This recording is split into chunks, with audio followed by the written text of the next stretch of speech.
Hi everybody, welcome to Dandelion Cottage and Watercolor Wednesday. I'm Leslie Watkins.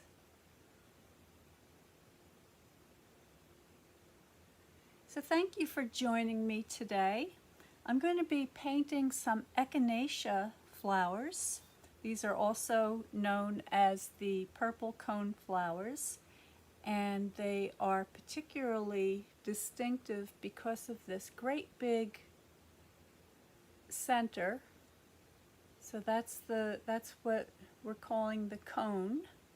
And they're kind of a daisy-shaped flower, and the leaves are sort of a spear-shaped. So you see one here. It's got a little bit of a toothy edge, but it's got a long pointy tip. And I'm going to be working with three colors. So this is my yellow, red, and blue, the three primaries. And I'm going to be working in the watercolor sketchbook.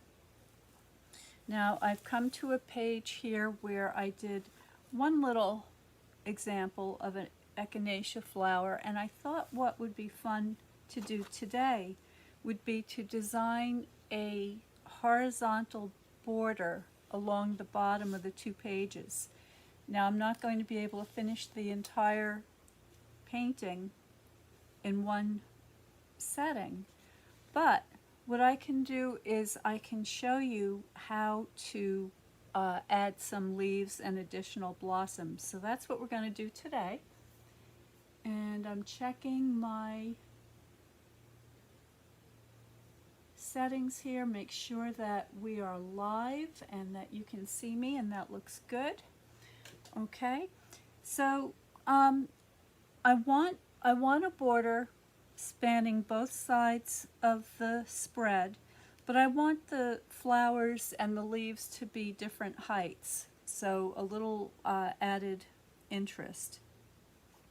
So in my mind's eye, I'm envisioning kind of a wavy edge here.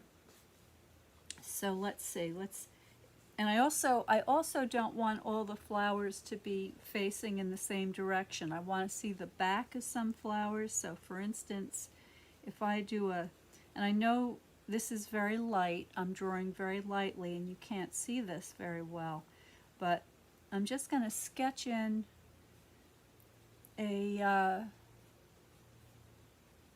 idea of the different aspects of some of the flowers that I want to include. And what I mean by aspects, I mean the direction that they are facing in. So if I have one looking away from me going in that direction, this one's sort of going like this, maybe I can have a sort of a top facing flower over here, and one going off in this direction. So I just want to vary it to make it a little more interesting, a little more natural looking. And when I'm done getting the main flowers established, I'll add some leaves and some buds, so and some smaller flowers.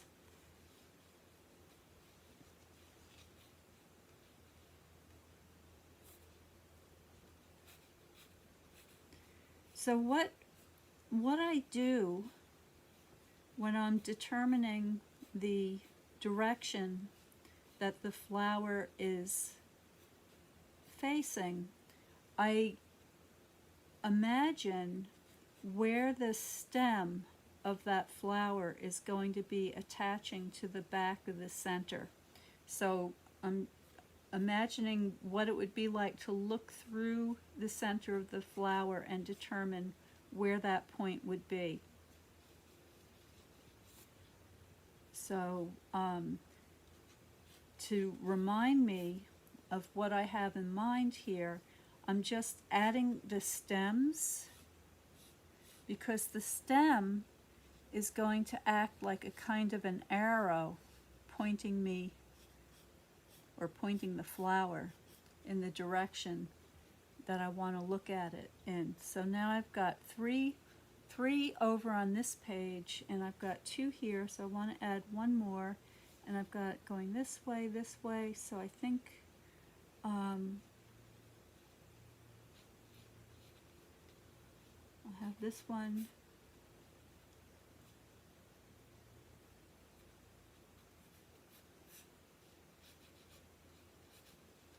a little more in profile, and this one showing a little more on the top. All right, and I'm going to see if I could zoom you in just a little bit so that you can hopefully get an idea of how this is developing. All right, so now that I've got those sort of main characters established, I can start thinking about some leaves.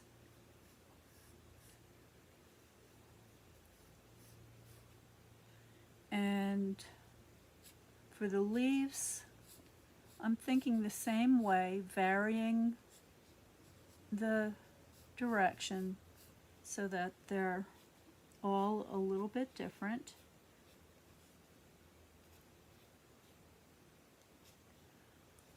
Once these centrally located flowers are established, I can then add some flowers going back into the distance to add a little more depth, but I'm going to wait until I get to a little bit further along before I start doing that.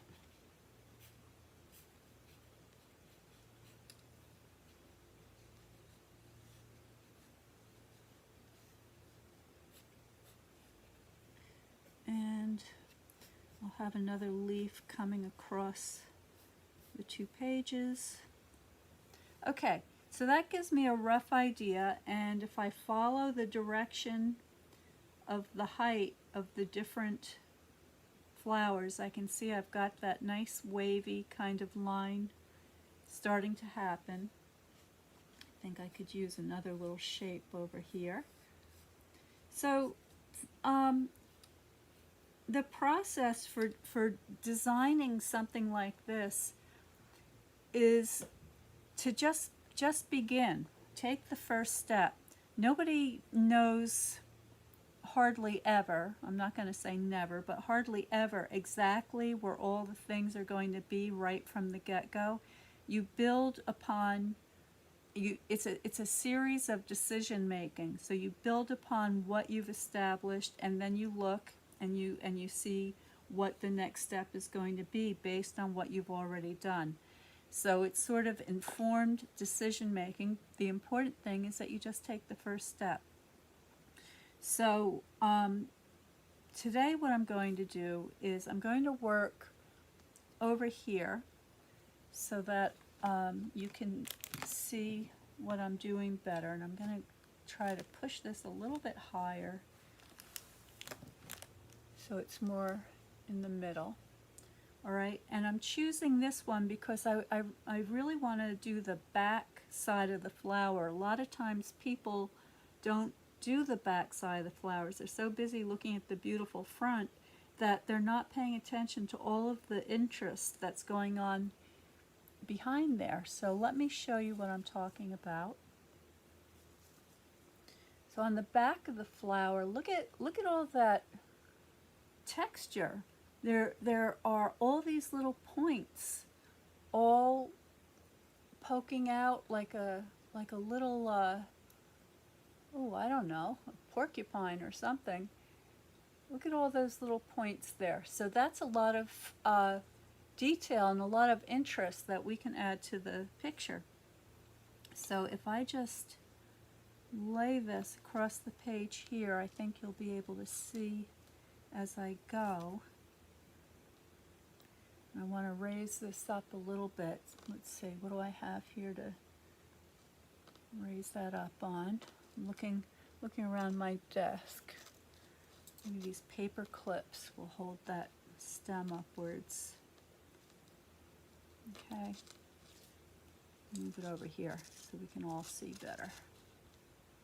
Okay, so there's my subject.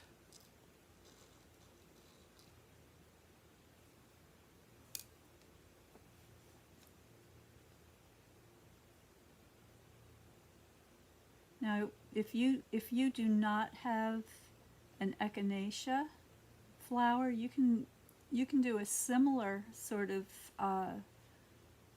composition as I'm doing with any kind of a daisy-shaped flower that has the petals radiating out from the center. And as I've mentioned before, one of the points of interest about this kind of flower form, is that the petals provide a platform for the pollinators to land on. So if you are in a place where you've got some flowers that have petals arranged in this way, you may be observing a lot of butterflies coming and going through the garden. And once the painting is complete, I may decide to add a couple of butterflies.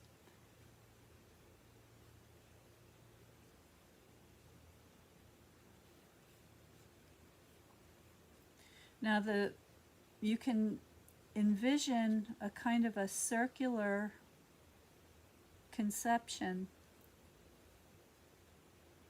where the tips of each of these petals is forming the circumference of the circle.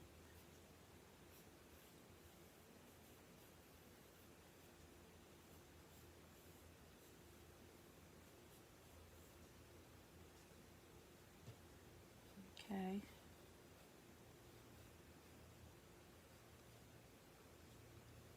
Now as I continue to draw and paint, I can refine my drawing so it doesn't have to be perfect right off the bat. Just kind of get it started. And I think I want to change the stem slightly because I moved it. I'm looking for my kneaded eraser, and I don't see one in front of me right now, which can mean either it's right in front of me and I don't see it, or it's possible that some little furry creature ran off with it, which they are prone to do. So I'll just very lightly use my pink eraser. Generally, I don't like using the erasers that are on the pencils when I'm doing a piece of artwork because they can be kind of smudgy. But this is a brand new eraser. It hasn't accumulated a lot of graphite on it yet, so if I'm very careful, I think I can get away with it. But I do recommend that you use the kneaded eraser.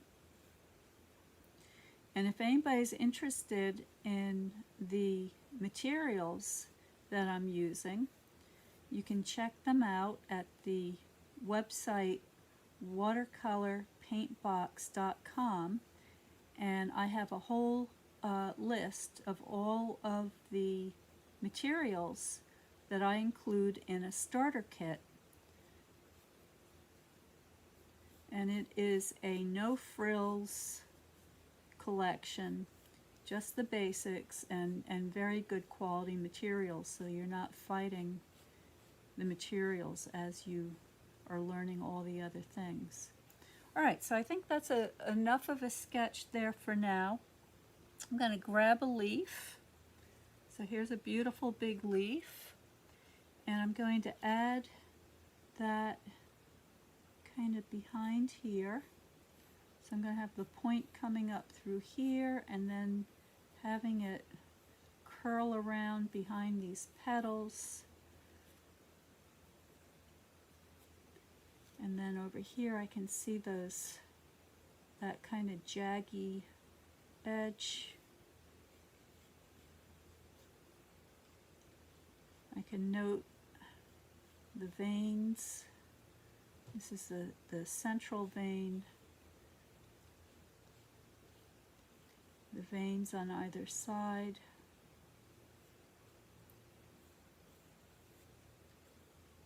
And then the other edge as it passes down behind that flower. Okay, and my stem, I'm going to continue my stem right off the page here and move that. Okay, I think we're ready to get started. I'm going to grab my larger brush and I'm just getting it wet, and I'm picking up my red, and I'm going to paint very lightly with the pure red to get started, because this is a cool red. Let's see how that looks.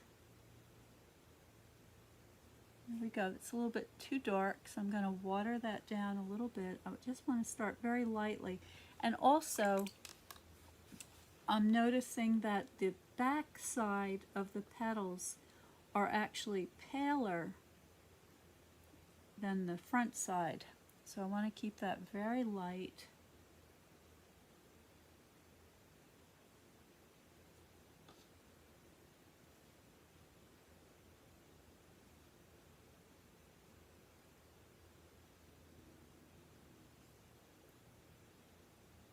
I'm staying away from the area where the green stem and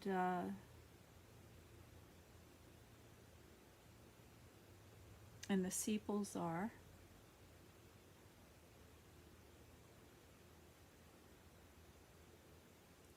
All right, so that's the basic layout of the petals, and now I'm grabbing a very pale yellow green.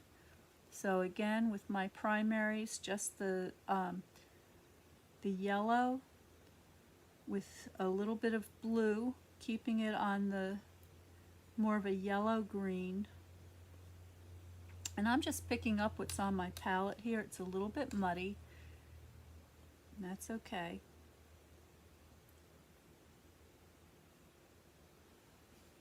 But I'm keeping it very light for now.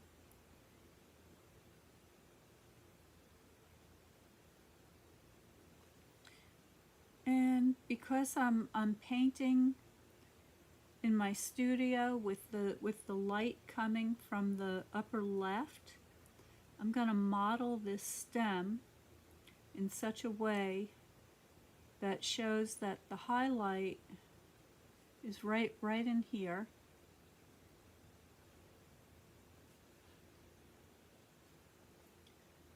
And I'll just put a wash on this leaf going off in the background.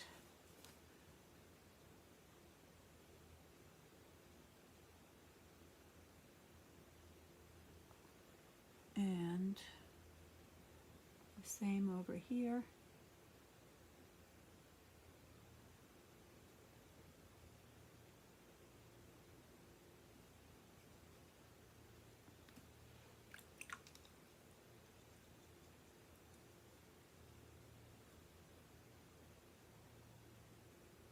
Mixing up a little more green. My yellow and my blue.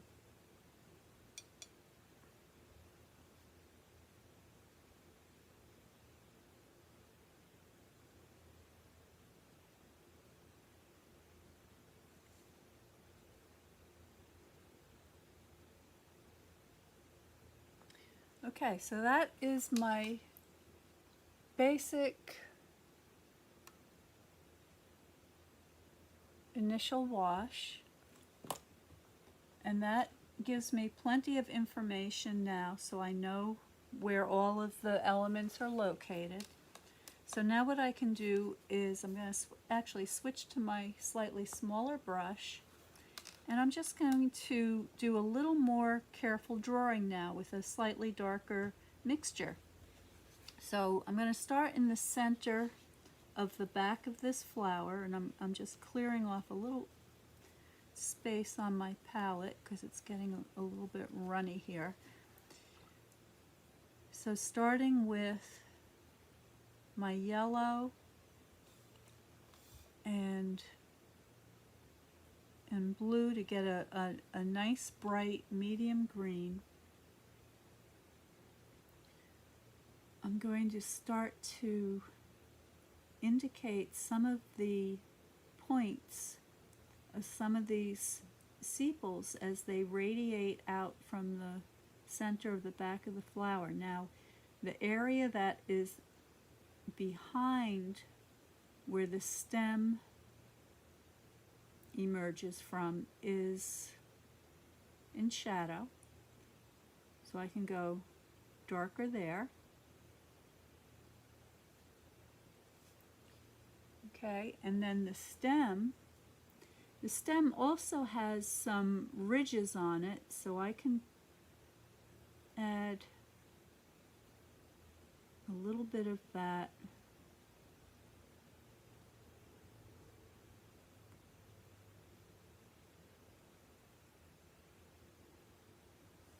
just like so.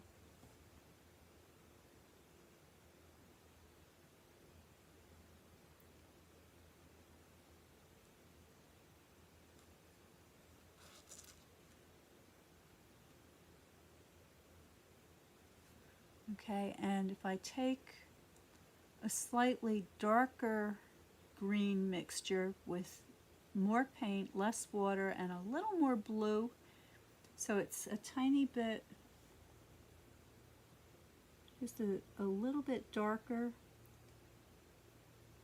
I can get that started back there. So with just a couple of strokes, I'm able to indicate the direction of light, where my light areas are, where my darks are, and I've got the direction of my stem. And now this is fairly damp, so I'm just going to let this dry a little bit before I get back in there.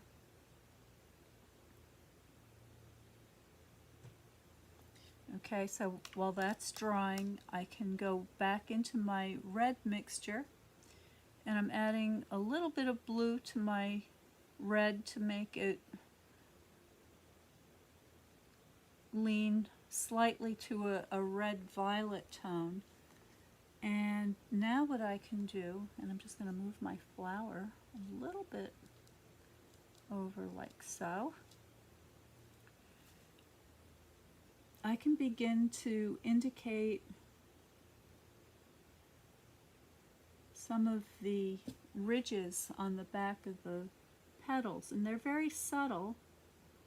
Okay, so I'm just gonna add a very light tone, and there are some places in the flower. Let me pull this down so you can see a little bit better.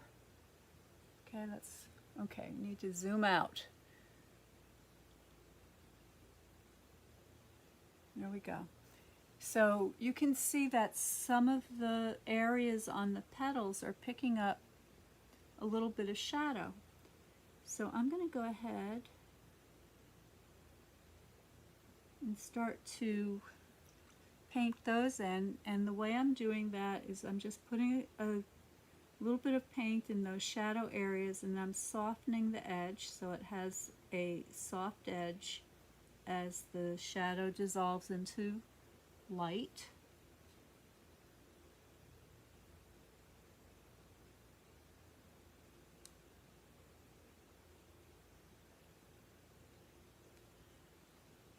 And I'll just kind of make my way around the petals.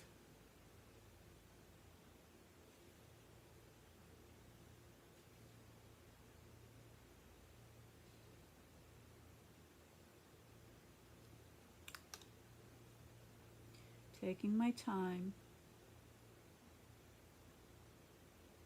being careful not to get too much water on there, just enough to soften the edge.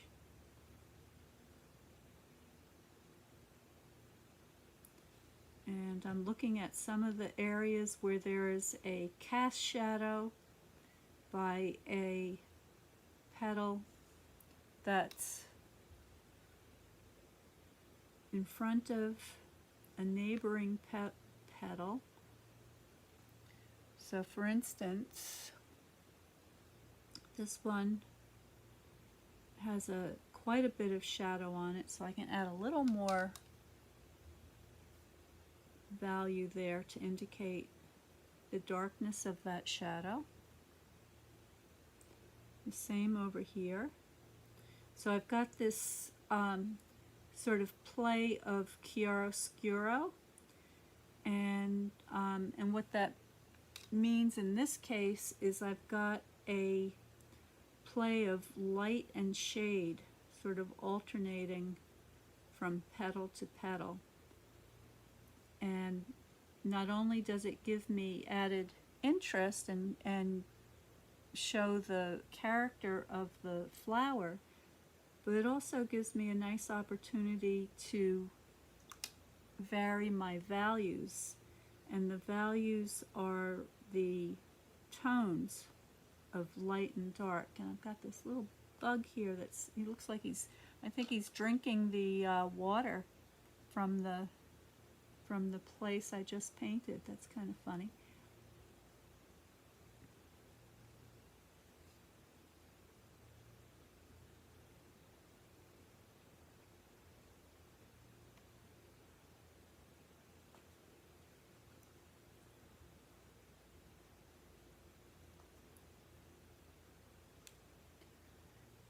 This petal over here is going away from me back into space, and so not only is it a little darker because it's in shade, but it's also a little cooler in tone, so I can add a little more blue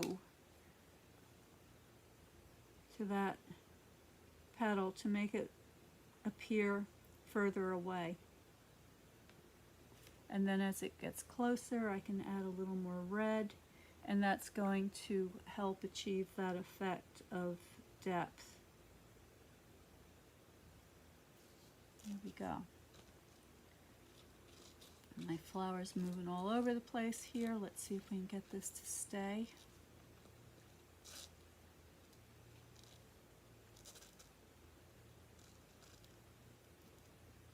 Something like that.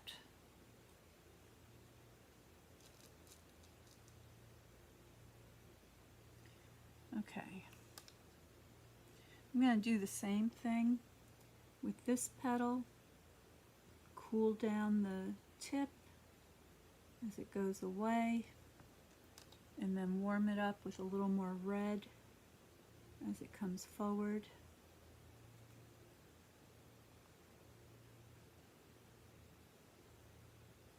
I'm being careful of the amount of water that I'm using. I want to keep this fairly dry, not quite dry brush, but almost.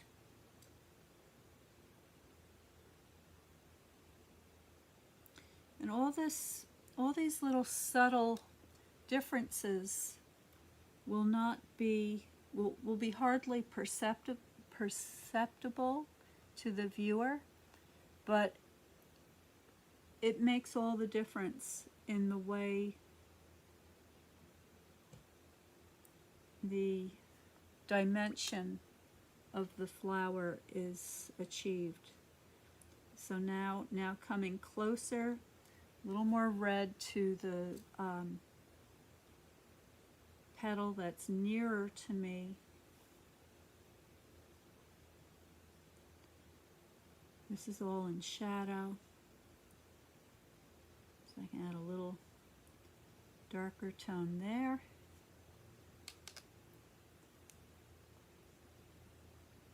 And now I can see the shape really beginning to develop.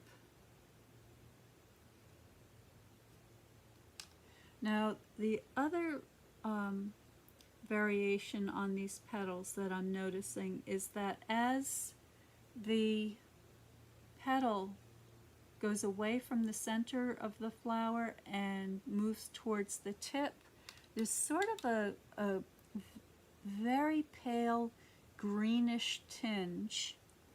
So I can use a little bit of my green and a lot of water and add that to the tips of my petals. Again, very, very subtle.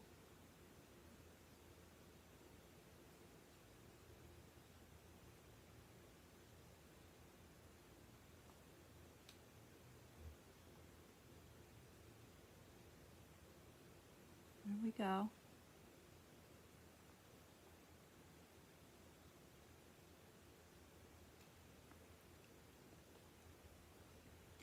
So at this stage, I would say that my light to middle tones are fairly well established now. And before I go much further with the flower, I want to address this leaf over here. And I'm going to use just as I did in the petals, I'm going to use a slightly cooler tone.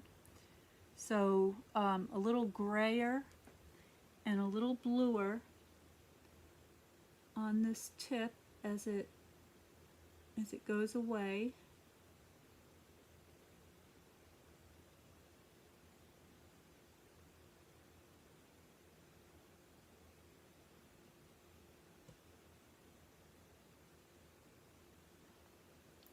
And then a little warmer as it gets a little bit closer.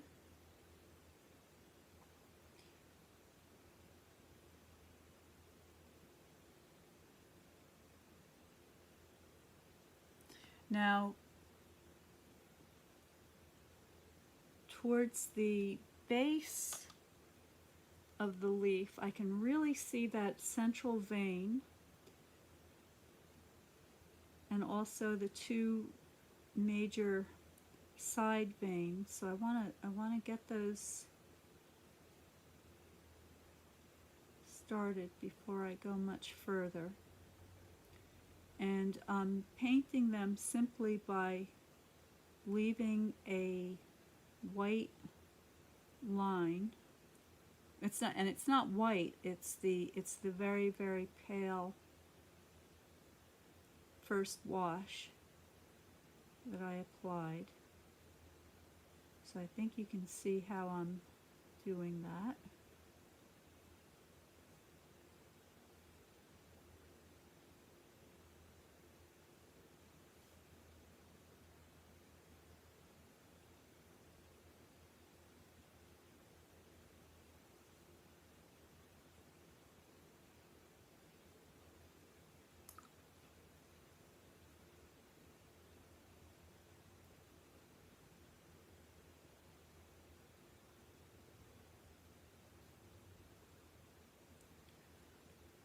Okay, so there are the veins. I'll give you a zoom in of that so you can see what I'm talking about.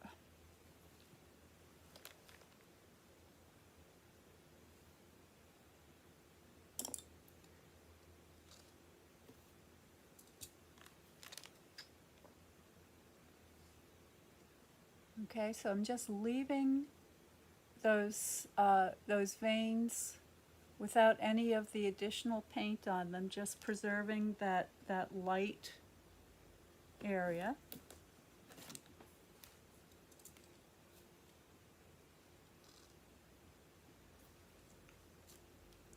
Get my leaf back. It's starting to dry up a little bit here, so I'm going to have to move a little bit quicker. Now you can see that the actual leaf is much, much darker than what I've painted so far, and that's because I'm working from light to dark. So now I'm going to begin to darken it with a stronger color.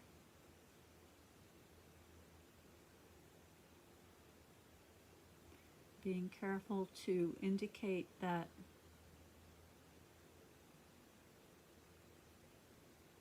that vein by leaving it unpainted.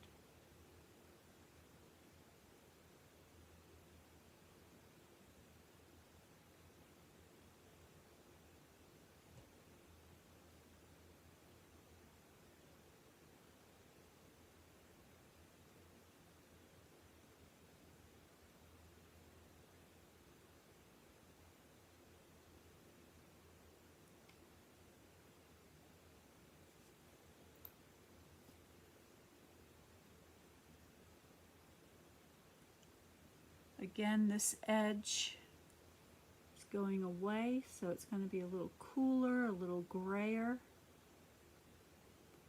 in tonality. And if I make a stronger medium green, so now I'm using plenty of pigment, not so much water, and I'm just a basic green mixture.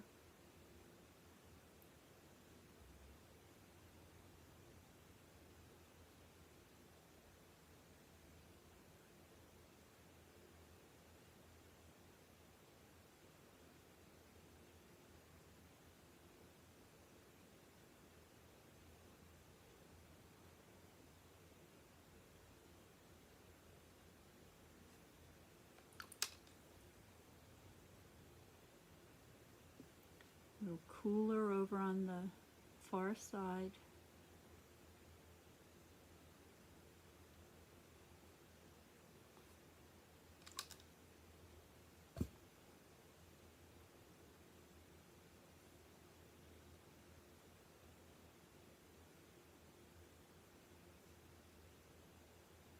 There we go.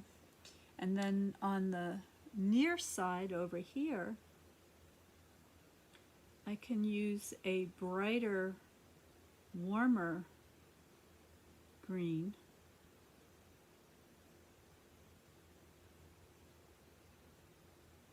And that's going to inform the viewer that this edge of the leaf is coming forward.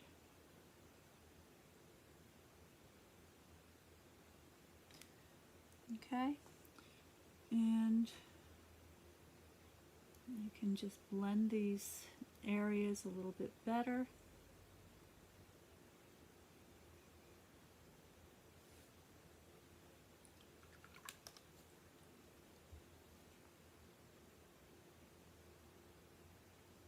I'm going to let that dry, and then I'll come back into it later and add more details and more darks. Okay, so that is how I would begin a leaf that's sort of in the foreground. Now this leaf over here is going away from us, and so for that leaf I'm going to add a lot more blue to my mixture, and this blue is going to be a lighter grayer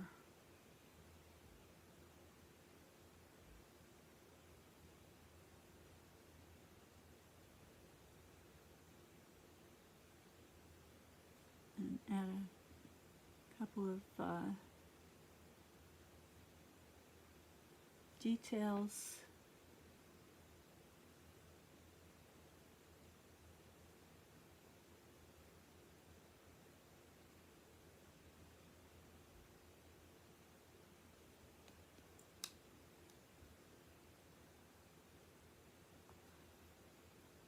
I can get a little bit warmer green here as the leaf gets closer to the stem, going around my stem because this leaf is going to go behind there.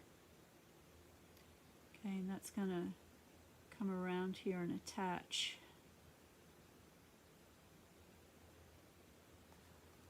Okay, so that's coming along. While that's drying, I can add a shadow side to my stem over here. And now I want to get back to the back of this center of the flower. So I've ready to add some darker tones, and I can use those to pick up some of that wonderful texture. Okay, so I'm looking at all those beautiful little points that are all arranged behind there, and they're arranged in a kind of a pattern. There's a rhythm to them, so I want to make sure that I pay attention to that as I'm looking at it. And I can just start to indicate a couple of these things. And there are several different rows. So there is the row that is closest to the stem. Whoops. Let's get our flower back up there again. And then there are some rows that are just beyond, and those points are sort of in the middle.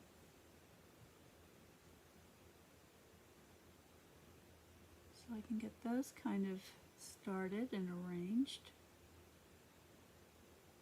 And then finally there is a third row, and this row is closest to the petals. Right, so something like that.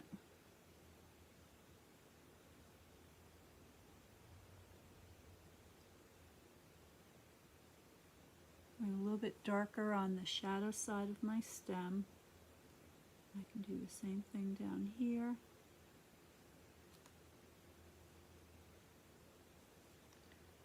Okay, and since I've got the dark on my brush, I'm going to go ahead and increase the color here. And then using an almost dry brush with no paint on it, I'm just going to blend that so I have a nice smooth transition, like so.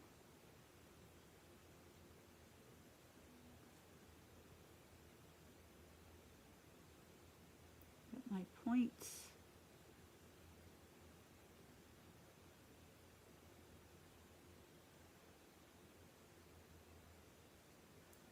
Okay, so I think you get a pretty good idea here of how I'm able to build up my lights and my darks. I'm also thinking about the color in terms of temperature, so the warms and the cools to be able to send things away. Now the flat, even though the leaf is flat, it does have a slight depth. So on the shadow side, I can indicate where that is, and I want to add another tooth over here. There we go.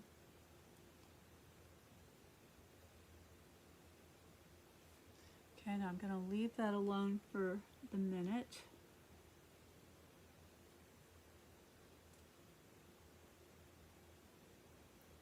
Just cleaning up the edges of my vein here so that it's looking a little more even.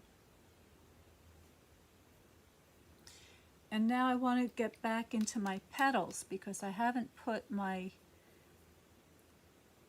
strongest color on the petals yet. Now, I don't want this to be full strength, but I do want it to be darker than what I have on there already. So I'm just going to pick out some areas where I have a kind of a darker accent.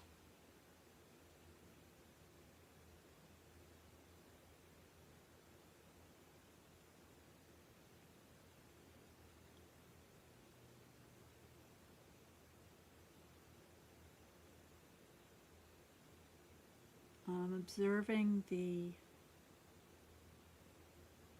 details now of those ridges. I want to get some of the more prominent ones established. because they're very characteristic of the flower. There's a great opportunity here where these petals are all in shadow and then that stem is popping up into the light, so I want to show that.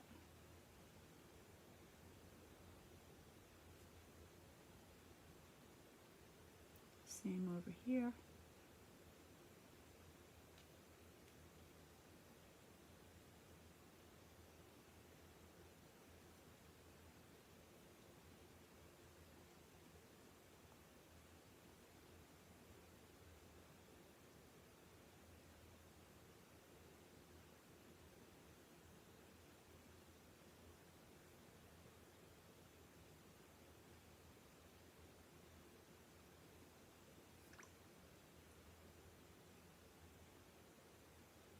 Just taking my time, no rush.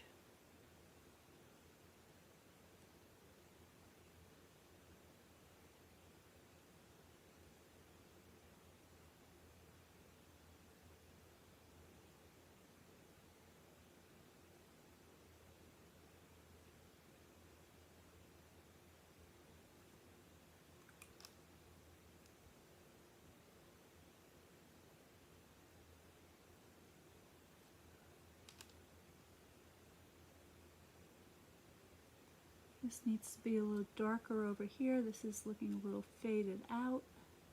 So I can just add a little wash over the top of this petal so it doesn't disappear.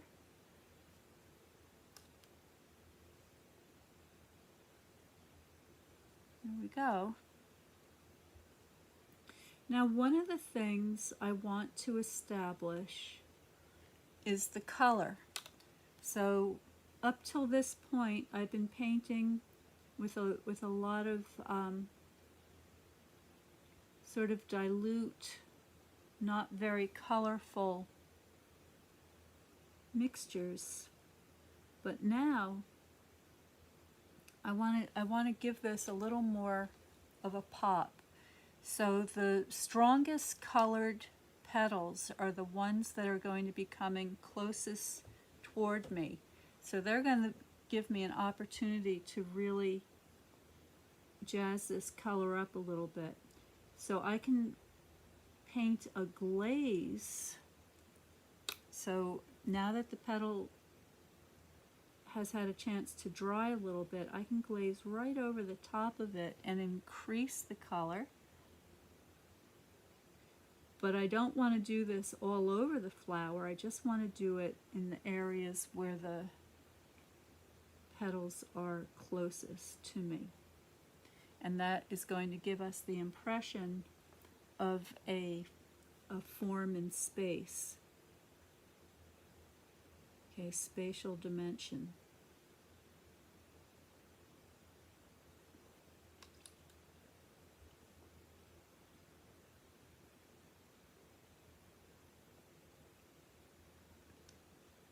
When the paint dries, it will look lighter, and so I'm not afraid to go a little bit darker in those areas.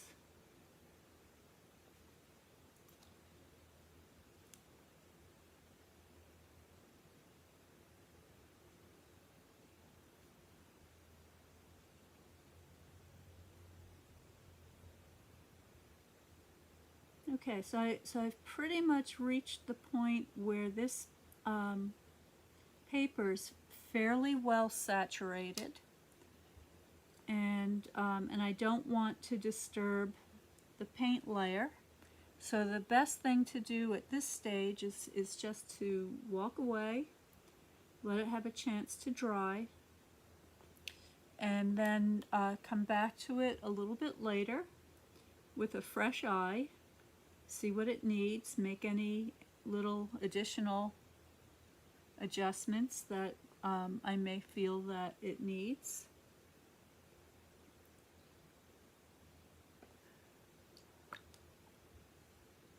And I'm going to call this done for the moment. Oh, one more thing I want to do. So now that the stem has dried, I'm going to paint a bright yellow-green glaze over this section of the stem that's coming closest toward me. And because the watercolor is transparent, I can see right through this glaze to all of the work that I've done previously on there.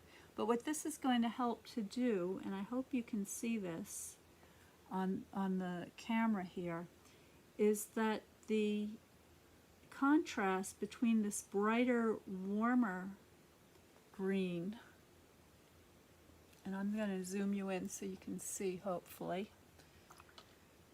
Let's move this out of the way.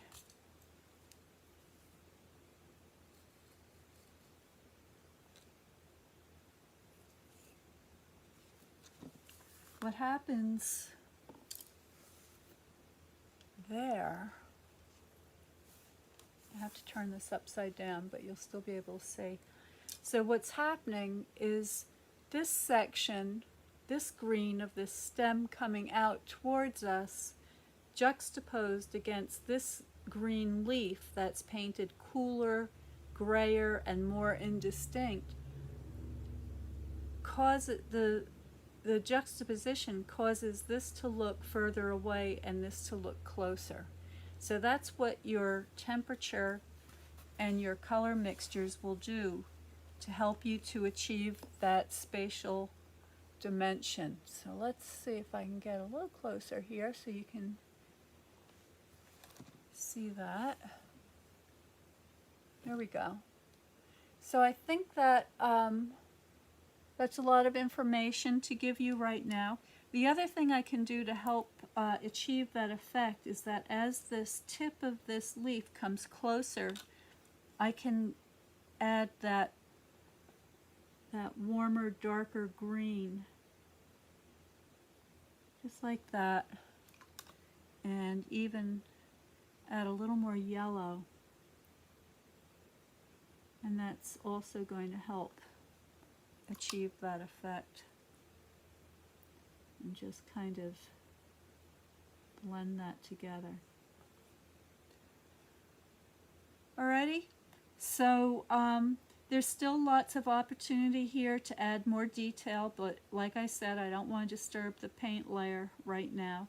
But when I come back to this, I can add a few more of the details, like the pleats in the flower petals. Maybe some of these points can be refined, and also things like, and I'll show you an example of this. So now I'm taking a strong red mixture with just a tiny bit of blue, and if I just put a stroke right here where the petals overlap, I think you can see that I can get much, much darker when I'm ready to get into those cast shadow areas in between the petals. Okay, so that's just a little example of that. All right, everybody, thank you so much for joining me today. I'll be back tomorrow with Paper Crafting Thursday, and I think that's all I've got for you at the moment. So stay well, stay happy, stay creative, and I will see you next time.